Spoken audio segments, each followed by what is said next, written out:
Many people think of caregiving as something you do for a parent, a child, or someone with a physical illness. But caregiving can be so much broader and oftentimes so much quieter. And I just want to kind of touch on an invisible group of people out there who are caregivers. And that is the invisible caregiver who loves someone who is hurting because of an alcohol, drug addiction, or a mental illness.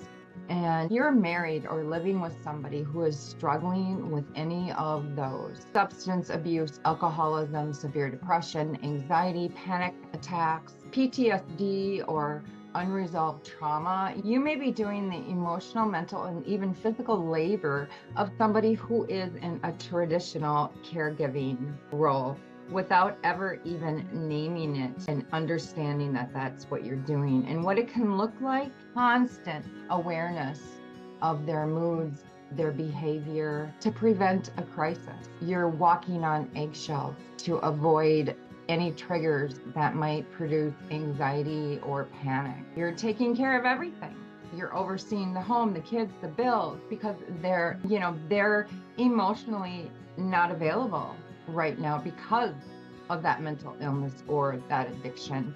So you end up sacrificing your own needs and dreams and health to keep them okay.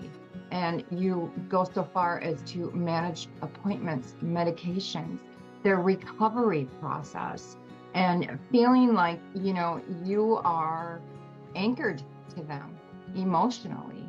And this can be so invisible that you don't really recognize that's what you're doing, or that people don't recognize that's what you're doing. And you might be thinking, I'm just being a supportive spouse, or I'm just being a good parent, or a good sister, brother. They're the ones struggling. I shouldn't complain. This isn't real caregiving. Those are the things that go through our head when we are in that situation. But the truth is, you've been holding it all together. You've been absorbing the impact. You've been doing the quiet, consistent, and constant caregiving. And, it's emotional labor. Caregiving isn't just physical. It's emotional, mental. It zaps your energy. And when you're loving someone who is in pain, you often carry that pain with them, for them, to manage it, to maybe soften it, to shield it from others.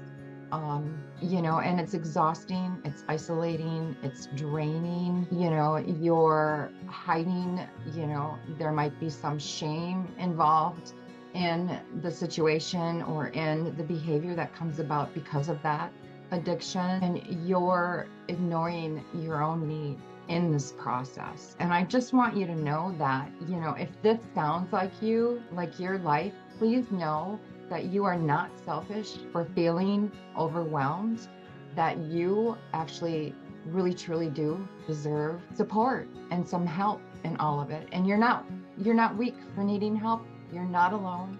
You are a caregiver without even putting a name to it, and you deserve care too.